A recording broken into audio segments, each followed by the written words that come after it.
नमस्कार। भूगोल री बातें मधुसूदन सर रे साथे 1 वीक सीरीज फॉर वीडियो मेंस में हम बात करेंगे आज दक्षिण अमेरिका की। हालांकि हमने पिछले क्लास में दक्षिण अमेरिका के महाद्वीप को लेकर जो एमसीक्यू प्रश्न पूछे जाते हैं उन पर चर्चा की थी, लेकिन काफी विद्यार्थियों के कमेंट्स आए कि सर एमसीक्यू तो हम कहीं और से पढ़ लेंगे, हमें थ्योरी पढ़ाई जाए ताकि हमारा पूरा टॉपिक क्लियर हो जाए और कुछ ही जो है मिनट में हमारा पूरा महाद्वीप कवर हो जाएगा। एमसीक्यू में जो है एक तो स्लाइड्स ज्यादा होती है, समय ज्यादा लगता है और पूरा टॉपिक कवर होता है या नहीं भी होता है। तो इसीलिए विद्यार्थियों के हित को ध्यान में रखते हुए, विद्यार्थियों की भावना और उनके कमेंट्स को समझते हुए हम वापस पुनः जो है इसी दक्षिण अमेरिका महाद्वीप को एक थ्योरी के रूप में करेंगे और साथ में महत्वपूर्ण प्रश्नों पर बात करेंगे। उससे पहले एक और सूचना आप लोगों के लिए, और वह सूचना है कि वीडियो मेंस के लिए 1 से लगाकर 7 जुलाई यानी कि जुलाई का जो फर्स्ट वीक है, इसमें हम वीडियो मेंस के एमसीक्यू महा मैराथन लेके आ रहे हैं। क्योंकि कई स्टूडेंट कह रहे हैं कि सर मैराथन ले आए, मैराथन में जो है हमारे पास समय कम है और मैराथन में हमारे टॉपिक कवर हो जाएंगे।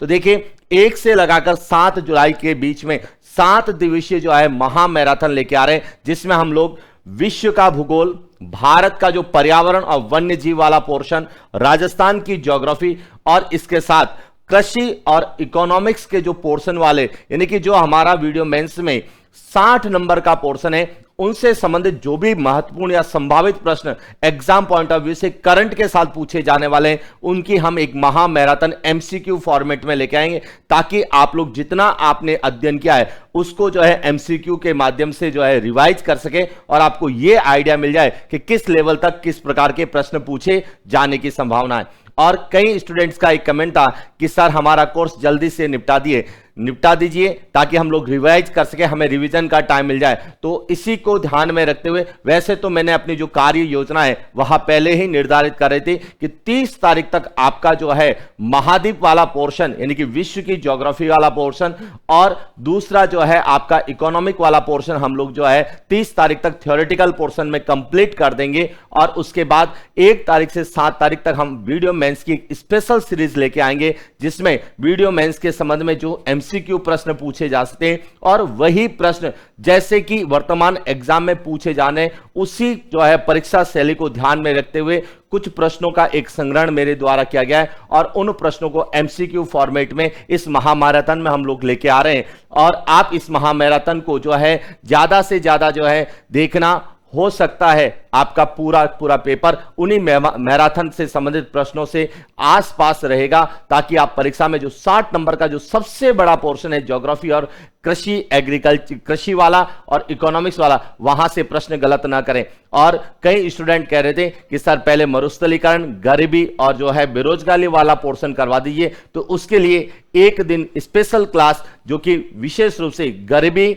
बेरोजगारी, सूखा, अकाल और मरुस्थलीकरण पर है, उस पर हम लोग एक स्पेशल क्लास लेके आ रहे हैं, ताकि एक ही क्लास में हम इन चारों टॉपिक को अलग अलग तरीके से एक एक वीडियो के रूप में हम कवर करेंगे। तो उसके लिए भी मैं जो है प्रयासरत हूं और उसके लिए जो भी करंट डाटा जो है अपडेट करने हैं, उनको अपडेट करके एक दिन आप लोगों के लिए यह क्लास भी अरेंज की गई है, जो कि आपको 30 तारीख तक अवेलेबल हो जाएगी। तो शुरुआत करते हैं आज हम वापस महाद्वीपों की सीरीज में और आपके जो है कमेंट्स के अनुसार उसकी थ्योरेटिकल पोर्शन में। तो सबसे पहले आज बात करेंगे हम दक्षिण अमेरिका को लेकर क्या प्रश्न वापस पूछे जा सकते हैं, क्या दक्षिण अमेरिका की ज्योग्राफी है। तो देखिए दक्षिण अमेरिका जो है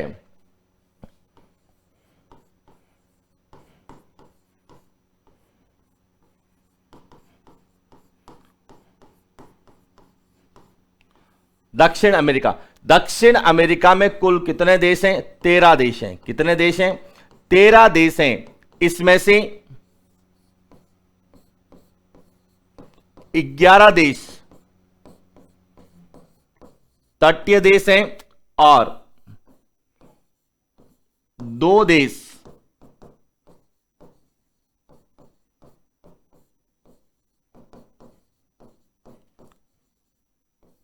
स्थल अवरुद्ध है। और यहां से कई बार प्रश्न पूछा गया है कि स्थल अवरुद्ध देशों का सही युग्म कौन सा है। तो देखिए स्थल अवरुद्ध का मतलब है ऐसे देश जो स्थल भाग से घिरे हुए हैं, जिनकी कोई तटीय सीमा नहीं है। और दक्षिण अमेरिका के कुल 13 देशों में से 2 स्थल अवरुद्ध देश हैं। कौन कौन से हैं? एक तो है बोलीविया,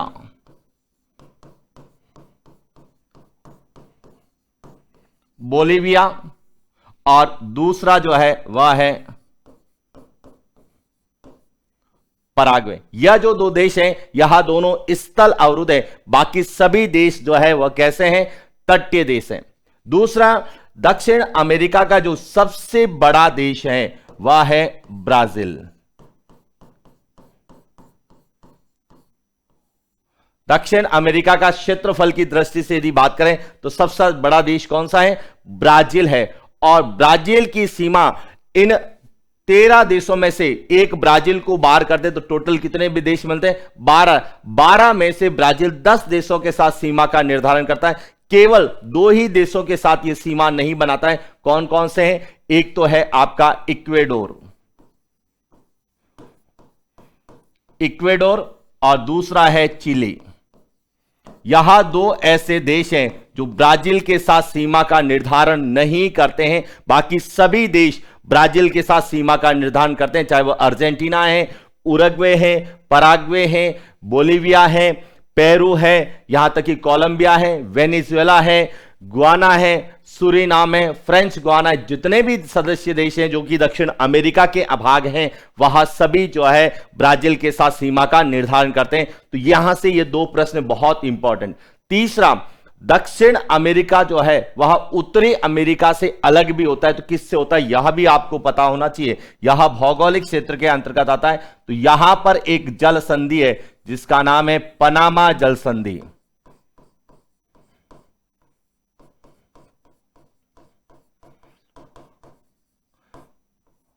पनामा जल संधि जो है वह उत्तरी अमेरिका और दक्षिण अमेरिका को क्या करती है, अलग करती है। और यहां पर एक है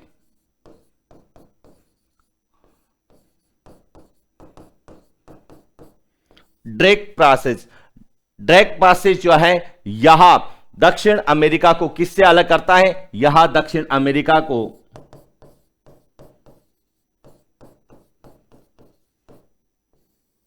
अंटार्कटिका महाद्वीप से अलग करने वाली यह जल संधि है। तो यह जल संधियां भी आपसे पूछी जा सकती है कि पनामा जल संधि किसके मध्य है या किसको अलग करती है, या ड्रेक पैसेज जल संधि किसको अलग करती है, कौन से महाद्वीपों को अलग करती है। तो यह क्लियर होना चाहिए। और तो ये तो था ब्राजील की जो है एक जो है स्थिति को लेके, दक्षिण अमेरिका की स्थिति को लेके क्या प्रश्न बनते हैं। और इसमें विशेष रूप से स्थल अवरुद्ध देशों को विशेष रूप से याद रखना, बोलीविया और पराग्वे यह दोनों ही स्थल अवरुद्ध देश हैं। इसके बाद बात करते हैं दक्षिण अमेरिका के प्रमुख पर्वत की, क्योंकि हमारे सिलेबस में महाद्वीप के साथ पर्वत भी है। तो दक्षिण अमेरिका के पर्वतों की बात करें तो दक्षिण अमेरिका का जो मुख्य पर्वत है वह है एंडीज पर्वत। कौन सा है,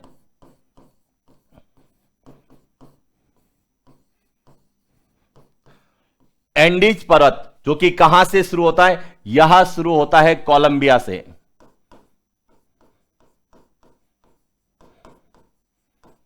कोलंबिया से लगाकर यह कहां तक फैला हुआ है, चिली तक। कोलंबिया से चिली के मध्य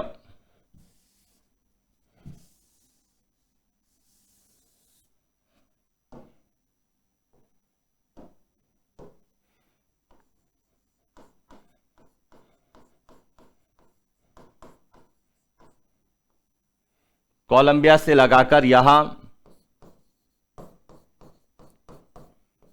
चिली तक, यहां विश्व की सबसे लंबी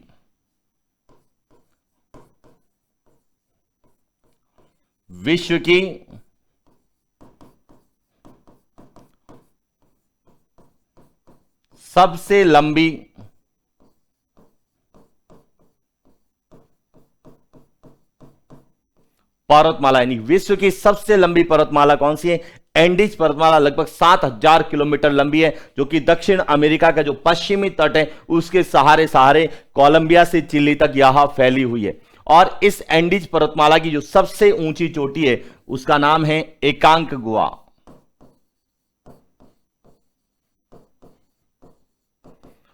एकांकगुआ यहां चिली में स्थित है। कहां पर स्थित है, चिली में स्थित है। 6960 मीटर, यानी कि 6960 मीटर यह दक्षिण अमेरिका की सबसे ऊंची चोटी है। और एंडीज पर्वतमाला की भी सबसे ऊंची चोटी कौन सी है, वह एकांकगुआ है, जो कि चिली में। और इसकी जो विशेषता की बात करें तो यहां जो है गैर एशियाई देश,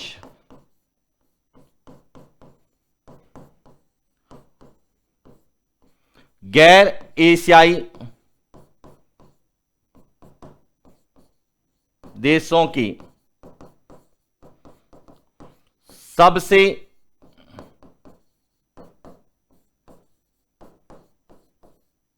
ऊंची चोटी है।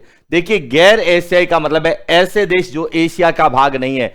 विश्व की जो सबसे ऊंची चोटी है जिसका नाम है माउंट एवरेस्ट, माउंट एवरेस्ट जो कि नेपाल में है, और यह हिमालय की और विश्व की सबसे ऊंची चोटी है जो कि एशिया के अंतर्गत आती है। इसके बाद यदि हम बात करें K2 की है, चाहे कंचनजंगा की है, या हम लोग बात करें मकालू की है या नंदा देवी की, ये जितने भी हिमालय की चोटियां हैं यह विश्व की ऊंची चोटियां हैं, लेकिन एशियाई देशों के अंतर्गत आती है। गैर एशियाई देशों में जो सबसे ऊंची चोटी है वह एकांगुआ है जो कि दक्षिण अमेरिका के चिली में एंडीज पर्वतमाला की सबसे ऊंची चोटी भी है। इसके बाद इसी एंडीज पर्वतमाला पर जो है प्रमुख ज्वालामुखी है, क्योंकि भौगोलिक क्षेत्र में ज्वालामुखी को लेकर जब प्रश्न आता है तो एंडीज पर्वतमाला पर दो ज्वालामुखी है जो कि दक्षिण अमेरिका के प्रमुख ज्वालामुखी है, उनको लेकर भी प्रश्न पूछे जाते हैं। कौन कौन से हैं? एक का नाम है कोटोपैक्सी,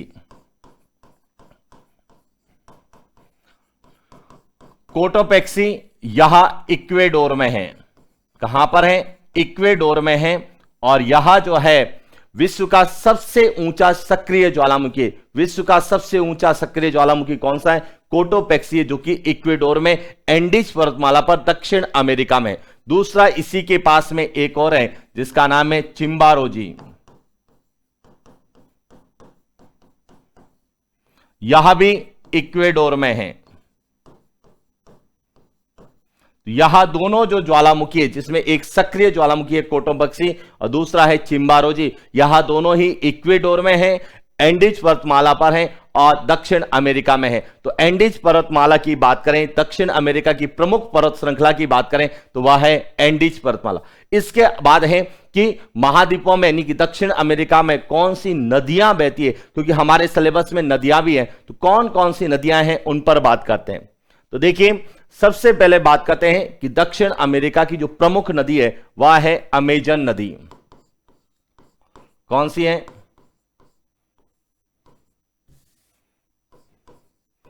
अमेजन नदी। अमेजन नदी यहां जो है एंडीज पर्वतमाला से निकलती है। कहां से निकलती है? एंडीज पर्वत से यह निकलती है और ब्राजील में बहने के बाद यह कहां जाती है? अटलांटिक महासागर में घिरती है।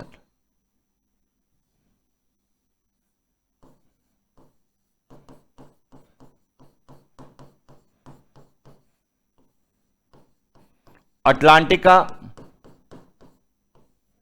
महासागर में गिरती। और यहां जो है इसका जो मुहाना है वह कहां पर है? ध्यान रखना, यह जो रेखा है यह है भूमध्य रेखा। तो आपसे पूछा जा सकता है किस नदी का मुहाना या डेल्टा भूमध्य रेखा पर है? तो जो यह अमेजन नदी है, अमेजन नदी का जो मुहाना है या जो डेल्टा है वह कहां पर है? भूमध्य रेखा पर है। इसका नाम है मकापा डेल्टा। मकापा जो डेल्टा है यहां अमेजन नदी का डेल्टा है जो कि भूमध्य रेखा पर स्थित है। तो आपसे पूछा जा सकती है कि कौन सी नदी जो है जिसका मुहाना या डेल्टा भूमध्य रेखा पर है? तो वह अमेजन नदी है। और अमेजन नदी नील नदी के बाद विश्व की दूसरी सबसे लंबी नदी है। और प्रवाह क्षेत्र के आधार पर देखा जाए तो विश्व की सबसे बड़ी नदी कौन सी है? अमेजन नदी है, जो कि दक्षिण अमेरिका में बहती है। और अमेजन नदी के आसपास, भूमध्य रेखा के आसपास घने जंगल पाए जाते हैं जिन्हें हम उष्णकटिबंधीय सदाबहार वन कहते हैं। इस अमेजन नदी के आसपास भूमध्य रेखा के निकट जो है घने जंगल पाए जाते हैं, इन्हें कहा जाता है उष्ण कटिबंधीय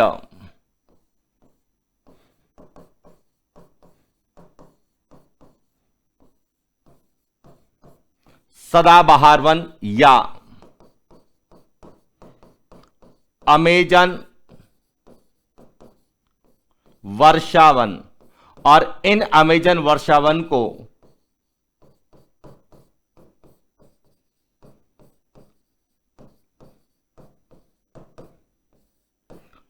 पृथ्वी का फेफड़ा कहा जाता है। ये कई बार प्रश्न आया कि पृथ्वी का फेफड़ा किसे कहते हैं? अमेजन वर्षावन को कहते हैं। और अमेजन वर्षावन उष्ण कटिबंधीय सदाबहार वन है जो कि दक्षिण अमेरिका में अमेजन नदी के आसपास ब्राजील और जो है पेरू में स्थित है। अमेजन नदी के आसपास भूमध्य रेखा के निकट पाए जाते हैं और इन्हें ही हम क्या कहते हैं? पृथ्वी का फेफड़ा कहा जाता है। इसके बाद बात करें दूसरी जो नदी है यहां की, वहां नदी है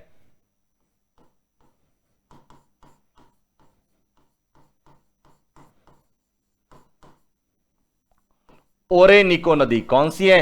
ओरेनिको नदी। और ओरेनिको नदी को जो है दक्षिण अमेरिका की तेल नदी कहा जाता है। दक्षिण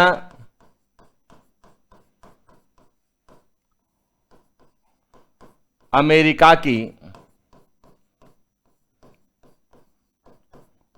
तेल नदी, दक्षिण अमेरिका की तेल नदी ओरेनिको नदी को कहते हैं। क्यों कहते हैं? क्योंकि इस नदी के किनारे जो है पेट्रोलियम के भंडार है और विश्व में सबसे ज्यादा पेट्रोलियम भंडार वाला यदि हम देश बताते हैं तो वेनेजुएला। भंडार सबसे ज्यादा वेनेजुएला में है, लेकिन वर्तमान में बात करें तो सबसे ज्यादा उत्पादन जो है वह अरब कंट्रीज में होता है। और ओरेनिको नदी के आसपास तेल के भंडार होने के कारण इस नदी को दक्षिण अमेरिका की तेल नदी कहते हैं। देखिए, विश्व में तेल नदी नाइजर नदी को कहा जाता है जो कि अफ्रीका महाद्वीप में बहती है, जिसकी चर्चा हम अफ्रीका महाद्वीप में करेंगे।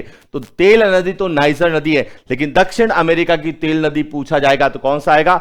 ओरेनिको नदी। और ओरेनिको नदी की एक सहायक नदी है जिसका नाम है कैरू नदी। यह जो है यह ओरेनिको नदी की सहायक नदी है और इस नदी पर एक जलप्रपात है जिसका नाम है एंजिल जलप्रपात। एंजिल जलप्रपात यह कहां पर है? वेनेजुएला में है। वेनेजुएला में है और यह विश्व का सबसे ऊंचा जलप्रपात है जिसकी ऊंचाई 979 मीटर। विश्व का सबसे ऊंचा जलप्रपात जो है एंजिल जलप्रपात है जो कि वेनेजुएला में कैरू नदी पर है, जो ओरेनिको नदी की एक सहायक नदी है। और ओरेनिको नदी को क्या कहते हैं? दक्षिण अमेरिका की तेल नदी कहते हैं। इसके बाद यहां पर 3 और प्रमुख नदियां हैं। उन नदियों में एक का नाम है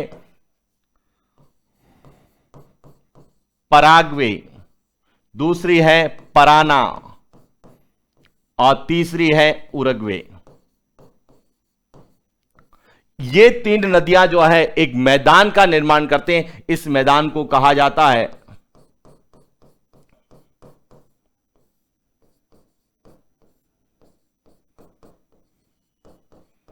लाप्लाट का मैदान। लाप्लाट के मैदान का संबंध जो है किस नदी तंत्र से है? तो पराग्वे, पराना और उरुग्वे, जो कि पैराग्वे में बहती है पैराग्वे नदी, उरुग्वे में बहती है उरुग्वे नदी और ब्राजील में बहती है पराना नदी। और इन तीनों नदियों के द्वारा निर्मित मैदान को या त्रियाब क्षेत्र को लाप्लाट का मैदान कहा जाता है। तो लाप्लाट का मैदान कहां पर है? दक्षिण अमेरिका में है। और कौन सी नदियों से संबंधित है? पराग्वे, पराना और उरुग्वे। और इसी पराना नदी पर एक बांध बना हुआ है जो बहुत बार एग्जाम में पूछा जाता है कि पराना नदी पर एक बांध है जिसे कहा जाता है इटेपू बांध। क्या कहा जाता है इसे?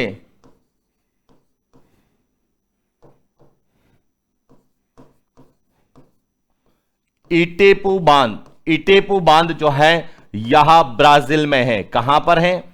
ब्राजील में है। और दक्षिण अमेरिका की सबसे बड़ी जो है परियोजना, विद्युत परियोजना मानी जाती है इटेपू परियोजना, जो कि ब्राजील में किस नदी पर है? पराना नदी पर स्थित है। तो ये था दक्षिण अमेरिका की जो है कौन कौन सी मुख्य नदियां हैं। तो एक तो अमेजन नदी है, ओरेनिको नदी है, कैरू नदी है, पराना, पैराग्वे और उरुग्वे नदी है और इनकी क्या क्या विशेषताएं।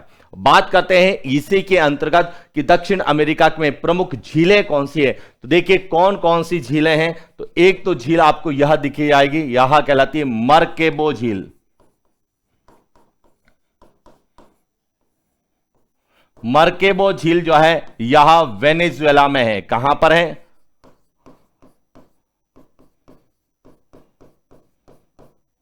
वेनेजुएला में है। और इसी मरकेबो झील के आसपास जो है पेट्रोलियम के भंडार है जहां से ओरेनिको नदी निकलती है। इसके बाद दूसरी जो झील है जिसका नाम है टीटीकाका झील।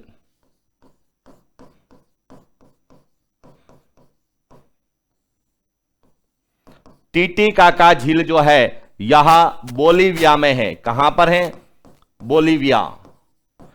बोलीविया के पठार पर, बोलीविया में। और यह विश्व की सबसे ऊंची नौकागम्य झील है। कौन सी है? टीटीकाका झील विश्व की सबसे ऊंची नौकागम्य झील है, जो कि बोलीविया में, बोलीविया के पठार पर स्थित है। और तीसरी जो झील है इसका नाम है पोपा। पोपा झील, यह भी कहां है? बोलीविया में है।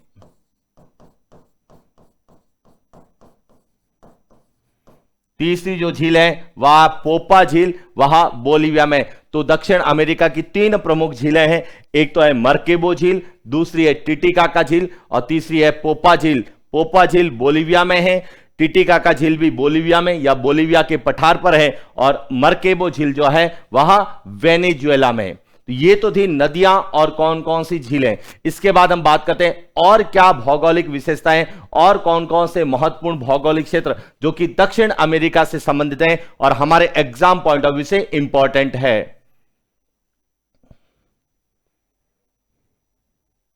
तो यहां आपको पिक्चर नजर आ रहा होगा, देखिए इसमें यह जो रेखा है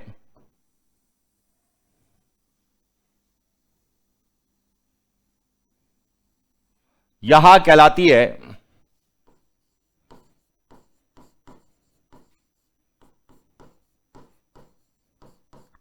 भूमध्य रेखा।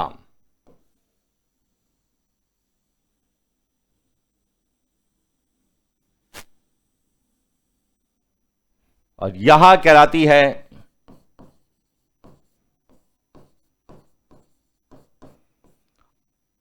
इन दोनों के मध्य जो क्षेत्र यह कहलाता है उष्ण कटिबंध। क्या कहलाएगा? उष्ण कटिबंध। यह कहलाता है शीतोष्ण कटिबंध।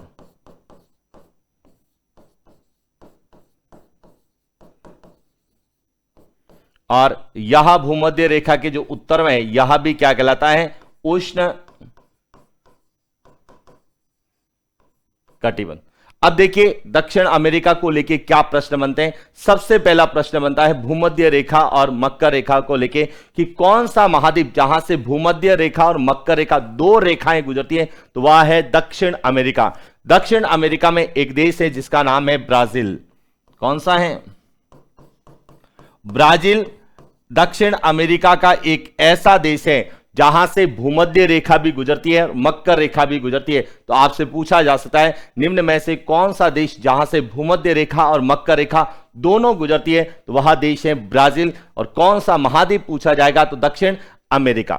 अब इन भूमध्य रेखा और मकर रेखा के बीच में कुछ घास के मैदान पाए जाते हैं, उन्हें क्या कहा जाता है? तो ध्यान रखना, यहां से जो बात करें तो सबसे पहले तो आता है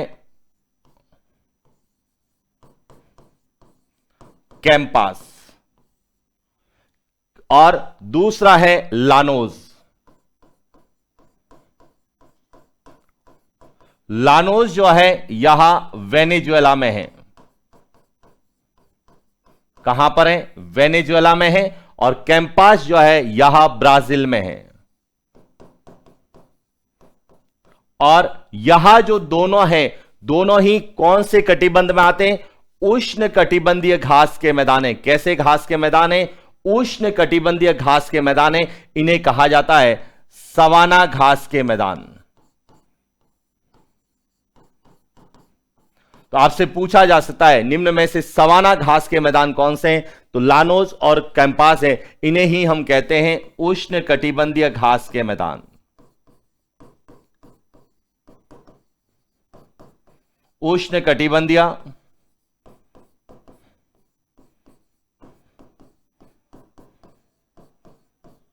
घास के मैदान।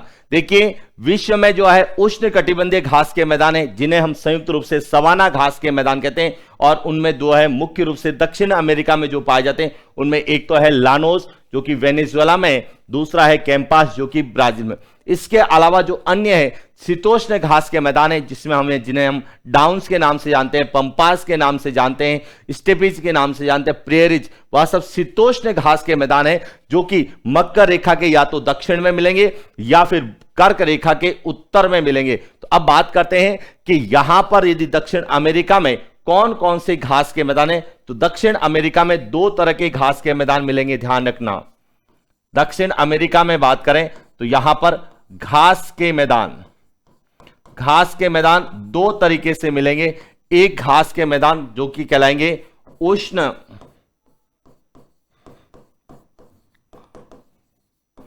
कटिबंधीय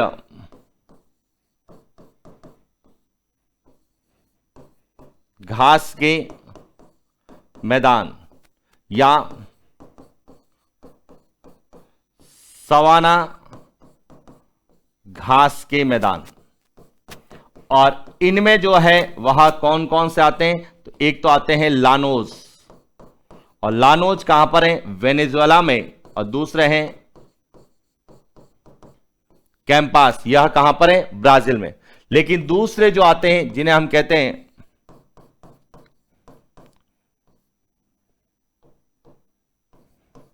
शीतोष्ण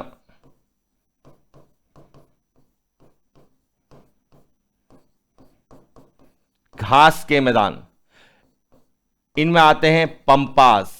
कौन से आते हैं, पंपास। तो शीतोष्ण घास के मैदान जो है यह क्या कहलाते हैं, पंपास कहलाते हैं। कहां पर कहलाते हैं, दक्षिण अमेरिका में, यह ध्यान रखना। दक्षिण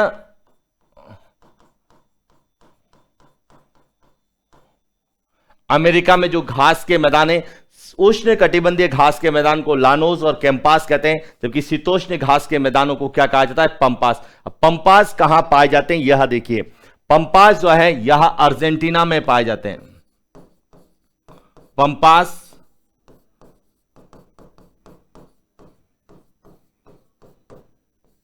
कहां पाए जाते हैं, अर्जेंटीना में जो शीतोष्ण घास के मैदान है उन्हें हम क्या कहते हैं, पंपास कहते हैं। इसके अलावा और कौन कौन से यहां के प्रमुख जो है भौगोलिक क्षेत्र हैं, तो उसमें एक है सेल्वास। कौन सा है, सेल्वास। विशेष रूप से याद करके जाना सेल्वास को।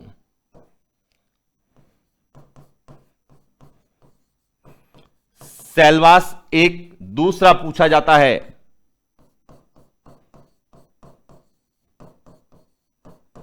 ग्रान चाको। अब देखिए सेल्वास, ग्रान चाको, और तीसरा है फेजेंडा। यहां भी दक्षिण अमेरिका के प्रमुख भौगोलिक क्षेत्र हैं। तो सेल्वास क्या है, ग्रान चाको क्या है, और फेजेंडा क्या है, इन पर हम लोग बात करते हैं। तो देखिए कौन कौन से हैं। सबसे पहले बात करते हैं फेजेंडा की।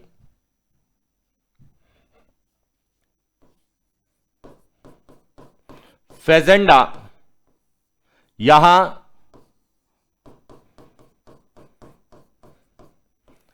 ब्राजील में पाए जाने वाले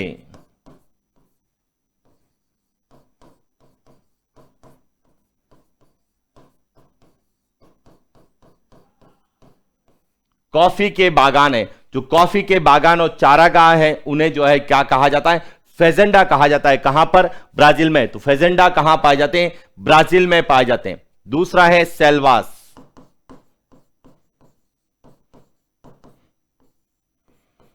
यहां भी ब्राजील में पाए जाते हैं। ब्राजील में पाए जाने वाले उष्ण कटिबंधीय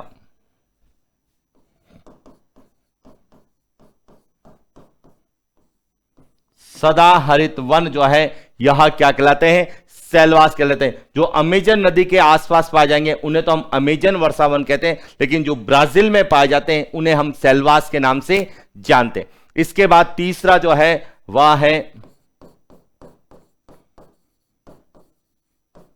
ग्रान चाको। यहां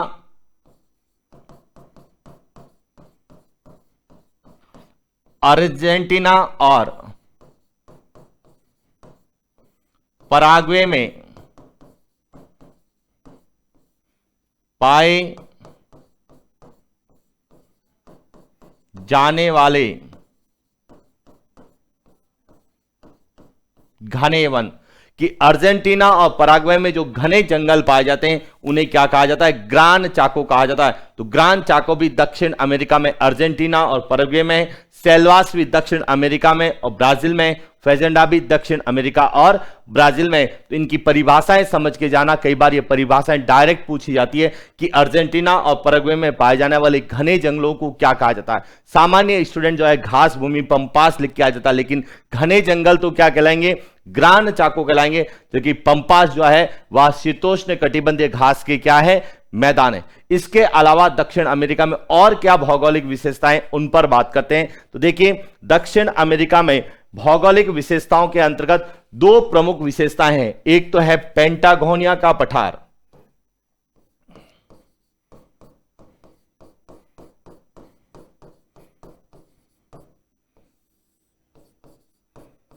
पेंटागोनिया का पठार, कई किताबों में लिखा हुआ है पेंटागोनिया का मरुस्थल। यह क्या है, इस पर बात करते हैं। और यह है कहां पर, यह अर्जेंटीना में है। कहां पर है, अर्जेंटीना में जो पठारी क्षेत्र है उसे पेंटागोनिया का पठार कहते हैं। और यह एक कैसा है, शीतोष्ण मरुस्थल है। कैसा है, शीतोष्ण मरुस्थलीय क्षेत्र है, जिसे पेंटागोनिया का पठार कहा जाता है। और दूसरा है वह है आटाकामा।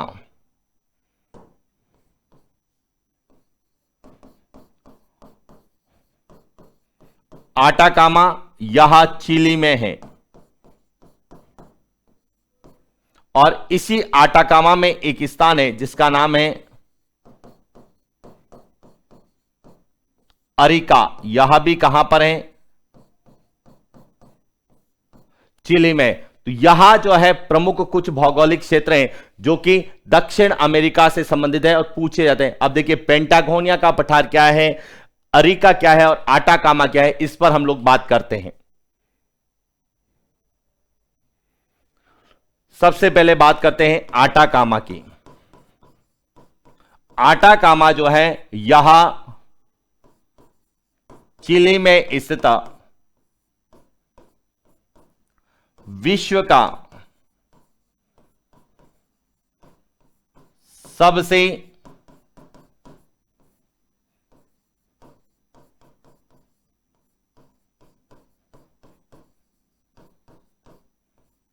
शुष्क मरुस्थल है। विश्व का सबसे शुष्क मरुस्थल कौन सा है, आटाकामा है। और इसी आटाकामा में जो है अरिका नामक स्थान है, यह भी कहां पर है, चिली में, जो कि विश्व का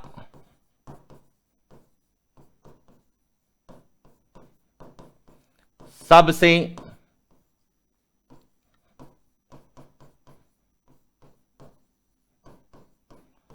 शुष्क स्थान है। विश्व का सबसे शुष्क स्थान कौन सा है, अरिका, जो कि आटाकामा मरुस्थल चिली के अंतर्गत है। अब यहां पर एक और इंपॉर्टेंट प्रश्न बनता है कि आटाकामा मरुस्थल में जो मरुस्थलीय दशाएं हैं उसके लिए उत्तरदायी कारण कौन सा है, तो पेरू या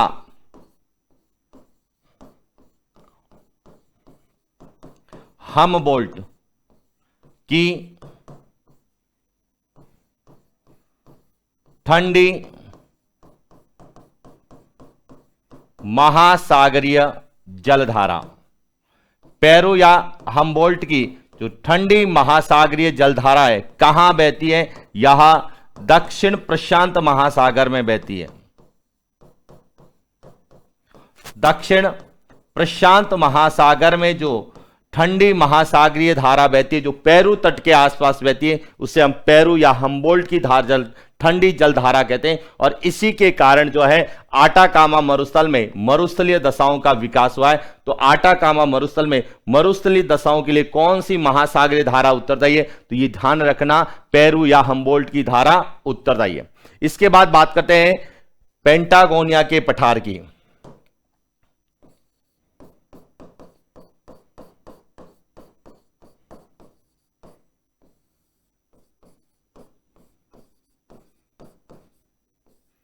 यह कहां पर है, अर्जेंटीना में है, यह ध्यान रखना। अब यह है क्या, तो यहां एंडीज पर्वत, जो एंडीज पर्वत है,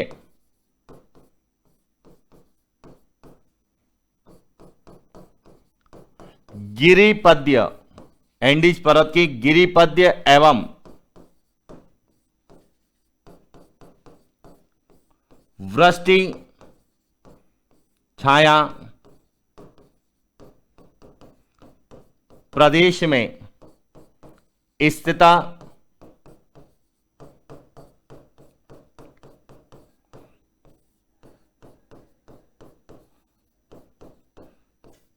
शीतोष्ण मरुस्थल है। तो यहां पेंटागोनिया का पठार एक जो है शीतोष्ण मरुस्थल है, जो कि एंडीज पर्वतमाला के गिरिपाद में और वृष्टि छाया प्रदेश में स्थित है। इसीलिए यहां पर बारिश नहीं होती है और बारिश नहीं होने के कारण यहां पर जो है मरुस्थलीय दशाएं आपको मिलती है। तो आटाकामा और पेंटागोनिया को लेके भी पूछा जा सकता है। इसके बाद आता है कि दक्षिण अमेरिका में कुछ प्रमुख खाने हैं, उनके भी प्रश्न कई बार पूछे जाते हैं। तो कौन कौन से स्थान या खाने जो कि प्रसिद्ध है, विश्व में सबसे ज्यादा प्रसिद्ध है, उन पर बात करते हैं।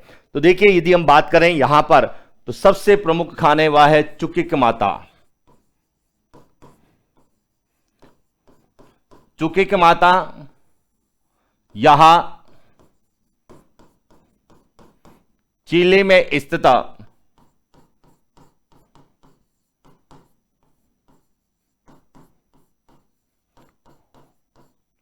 तांबे की सबसे बड़ी खान है, इसीलिए चिली को विश्व की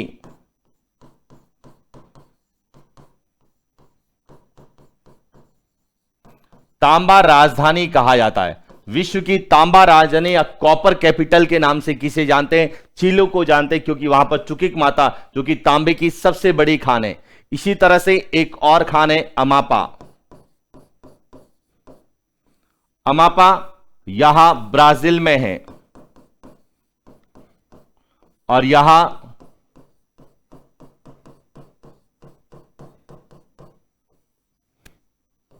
मैग्नीज की खान है। विश्व की सबसे बड़ी मैग्नीज की खान जो कि कौन सी है? अमापा, यहां ब्राजील में है। और यहीं पर एक खान है इटाबरी।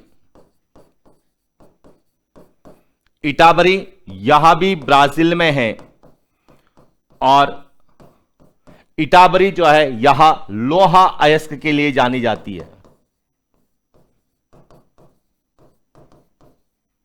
लोहा अयस्क के लिए जानी जाती है, जो कि ब्राजील में। तो यहां जो है दक्षिण अमेरिका की प्रमुख खाने या भौगोलिक क्षेत्र है, जहां से कई बार प्रश्न आते हैं। और कई बार प्रश्न आता है चुकिक माता या विश्व की तांबा राजधानी किसे कहते हैं। और यहीं पर तांबे के साथ साथ नाइट्रेट के भी भंडार है। तो आपसे पूछा जा सकता है कि आटाकामा मरुस्थल से कौन सा खनिज निकलता है? तो आटाकामा मरुस्थल जो कि चिली में है, वहां पर नाइट्रेट निकलता है। नाइट्रेट के जो है भंडार वह आटाकामा मरुस्थल में चिली के अंतर्गत है। तो यह था हमारा पूरा जो है आटाकामा मरुस्थल, पेंटागोनिया का मरुस्थल, फेजेंटा, सेल्वाड, ग्रांड चाको क्या है, इन पर हमने चर्चा की। साथ ही जो है दक्षिण अमेरिका में कौन कौन से घास के मैदान हैं, कहां कहां हैं। लानोस पूछा जाता है तो ध्यान रखना वेनेजुएला आएगा। कैंपास यहां पूछा जाता है तो ब्राजील आएगा। और यदि पंपास यदि आपसे पूछ ले तो यहां अर्जेंटीना आएगा।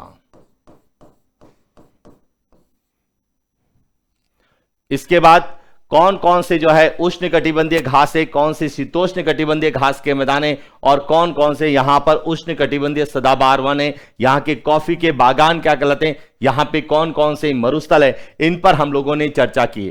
इससे पहले हमने चर्चा की थी यहां की मुख्य नदियां, मुख्य झरना और साथ ही साथ यहां की मुख्य झीलें कौन कौन सी और उनकी क्या क्या विशेषताएं।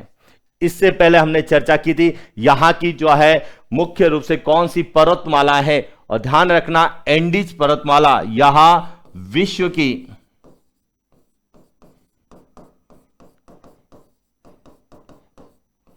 सबसे लंबी वलित पर्वतमाला भी है, यह ध्यान रखना। सबसे लंबी नवीन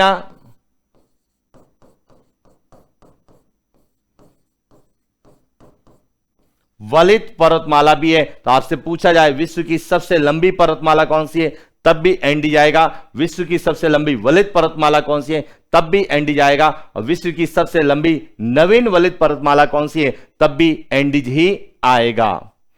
और इससे पहले हमने जो है दक्षिण अमेरिका में कुल कितने देश हैं और उनको लेके क्या क्या प्रश्न पूछे जाते हैं, और इससे पहले हमने कि आप लोगों के लिए हम लोग लेके आ रहे हैं वीडियो मेंस एमसीक्यू महा मैराथन, जिसमें 1 जुलाई से लगाकर 7 जुलाई तक हम एग्जाम पैटर्न से जो हमारे जो है भूगोल, कृषि और आर्थिक संसाधन, इकोनॉमिक और ज्योग्राफी का जो टॉपिक में से जो 60 नंबर के क्वेश्चंस आने वाले हैं, उन पर एकदम एग्जाम पैटर्न के हिसाब से कुछ हम एमसीक्यू के माध्यम से 7 दिन की एक इंपॉर्टेंट वीडियो मेंस के लिए सीरीज लेके आ रहे हैं, जिसमें आपको 2 चीजें होगी। वीडियो के साथ साथ उसकी पीडीएफ भी जो है टेलीग्राम पर अवेलेबल करवाई जाएगी। इसीलिए आप लोग तैयार रहना। 1 से 7 तारीख तक जो एक 1 वीक सीरीज है, 1 वीक एमसीक्यू सीरीज, यहां आपके जो है सपनों को साकार करने वाली है, क्योंकि सबसे बड़ा वीडियो मेंस में जो है पोर्शन है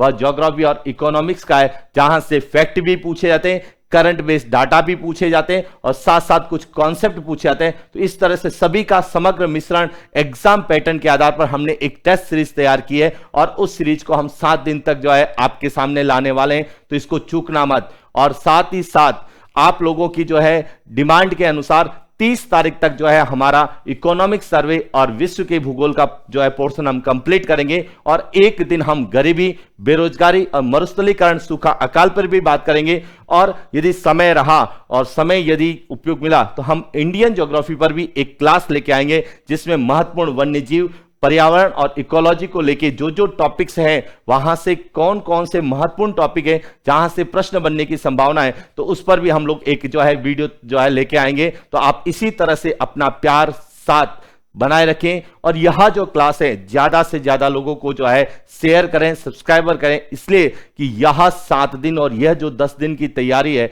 यह आपकी जो है मेहनत को, या जो आपने इतने समय मेहनत की उस मेहनत को मंजिल तक पहुंचाने में सार्थक सिद्ध हो सकती है। यानी एक तरह से आप जो है अर्जुन है और हम एक कृष्ण के रूप में, सारथी के रूप में आपको जो है मंजिल तक पहुंचाने में सक्षम हो। इसी को जो है, इसी ध्येय को दिमाग में रखते हुए, इसी ध्येय को जो है याद रखते हुए, इसी ध्येय के साथ अपने तैयारी को जो है निरंतर रखते हुए हमारे साथ बने रहिए। आपको सफलता निश्चित रूप से मिलेगी। थोड़ा सा संयम बनाए रखें, आपकी हर समस्या का समाधान होगा और आपको मंजिल तक ले जाने का जो आपका और हमारा सपना है वह सदैव क्या होगा, पूरा होगा। इन्हीं शुभकामनाओं के साथ आज के लिए इतना। Thank you.